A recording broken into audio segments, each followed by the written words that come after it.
really meaty.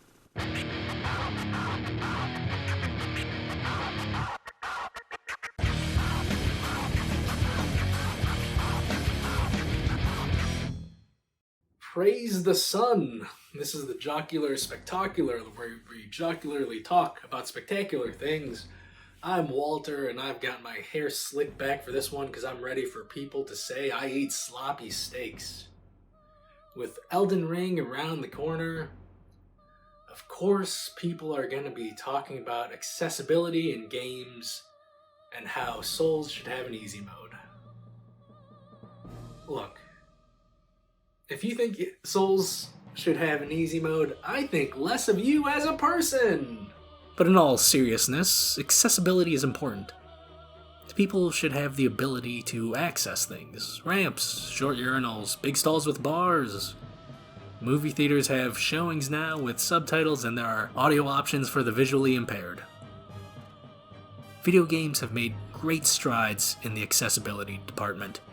The PlayStation blog just had a post detailing the extensive options in Horizon Forbidden West. There's a ton of content out there praising the accessibility options in The Last of Us Part 2. Eurogamer has had a great series of features on accessibility in gaming and has been doing the work in sharing that information. The Outer Worlds was built from the ground up to be colorblind friendly. Neat, huh? A tool like the adaptive controller is important for making the medium more accessible to people.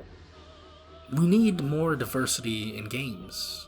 I love Cyberpunk 2077, but if maybe CD Projekt Red had someone on their staff with epilepsy, they wouldn't have shipped a game that induced seizures. The industry needs more people with different experiences and different backgrounds so it can expand its worldview and widen access to the medium. Making options for the visually, hearing, physically, etc. impaired, creating ways for people to be able to interact with, to play a game. This, to me, is making games more accessible, and that's important work. If Elden Ring has options to make its control scheme completely remappable, if it has options to tweak visuals to compensate for different degrees of colorblindness, if it has visual prompts for the hearing impaired, that's great, that is welcome. Every game should have those options, but unfortunately they take resources and time to develop, and accessibility will always face the great gatekeeper that is money, whether it's buying a hawking chair or peripherals for the adaptive controller, but that's another discussion. I am staunchly against having an option that changes the experience of Souls games for the sake of ease. If you want to call me a gatekeeper, if you want to call me ableist, that's your prerogative. Gaming is for everybody, but not all games are for everybody. Same with all media. Not all shows are for everybody, not all movies are for everybody, not everything is for everybody, and that's okay. Souls is about the struggle. Miyazaki doesn't make games hard for the sake of being hard. It's well documented, so I won't get into the weeds of it, but Souls is about the feeling of triumph, success, and satisfaction from overcoming its challenges. The struggle is the point. Souls means mastery through practice. But is one life enough to know? Souls. We wanted players to experience training and self-improvement. To convey that, we've made death part of the journey. If you can deactivate the challenge, the struggle, in an options menu, it softens the point of Souls. If you want to run through an experience with no resistance, go play Kirby's Epic Yarn. Souls isn't for you, and that's okay. Part of the Souls experience is that it's a shared one.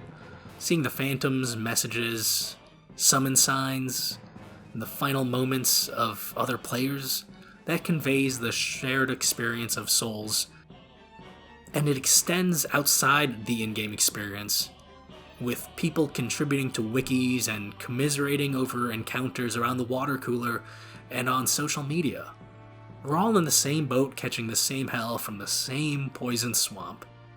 We're brought together in this shared experience. We're all playing the same content together.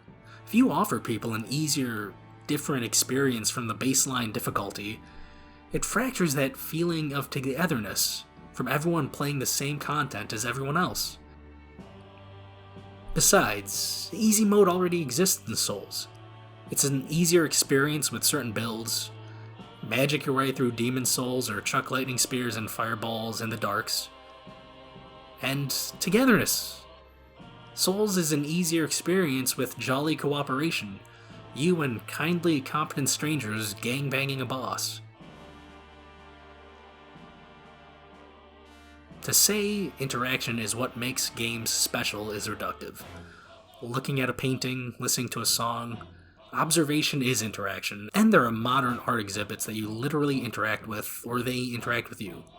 The art of gaming is the player interacting with design and mechanics, and those interactions evoking something in you, a thought process, a feeling, whatever else is going on in you when you engage with other pieces from other media of art. Having trouble over an encounter over and over again, being crestfallen and drained emotionally, mentally, due to mistimed button presses, that is the art of Souls. Learning a foe's moveset, dodging, parrying, managing resources, going on offense, reading the enemy's movements, feeling yourself improving, hitting buttons accordingly while your heart pumps more and more, that shotgun blast of neurotransmitters when you finally win, that is the art of Souls. And you get all that through the baseline experience of difficulty of the encounters that From Software delicately crafted in their games. There's a lot of pieces out there of people with depression sharing their experiences of how they connected with Souls games. They connect with the message Souls is conveying through its design and mechanics. In a similar way, I haven't done the research since these are the scattershot thoughts of an idiot, maybe someone out there with a physical disability is having a profound connection with the struggle inherent to Souls. People saying shit like this? Well, what about like accessibility? Like there's people who need physically this game to be a little bit easier and they just can't access some of the greatest games ever made at this point. I find that to be incredibly condescending. It's possible to beat a Souls game without vision. Sure, this particular example is an outlier. This person played this game many, many times with vision, downloaded the game into their brain before starting blindfolded runs, but it is theoretically possible to beat Sekiro without vision. And let's look at two examples here. Their physical situations do not dictate them needing an easy mode. These absolute champs are playing against real opponents online who are not pulling their punches. All they needed was the physical tools to help them interact with the game and determination, the mindset to work on themselves to improve at something. Proficiency in anything takes work. Outside of gaming, Cyberpunk legs alone didn't win Oscar Pistorius those races. I don't like them, don't care for them, never did. These people with their handicaps, disabilities, whatever you want to call them, didn't let those aspects of their lives get in the way of being good at their passions. They worked at it.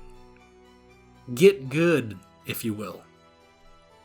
It's a loaded slogan, usually used by ass clowns. Whether it's physical, mental, intellectual, you have to do the work. Level up, get good. You don't jump from reading The Chamber of Secrets in grade school to reading Absalom, Absalom. You know, you don't go from watching Christopher Columbus movies immediately into the oeuvre of Stanley Kubrick. You have to expand your knowledge.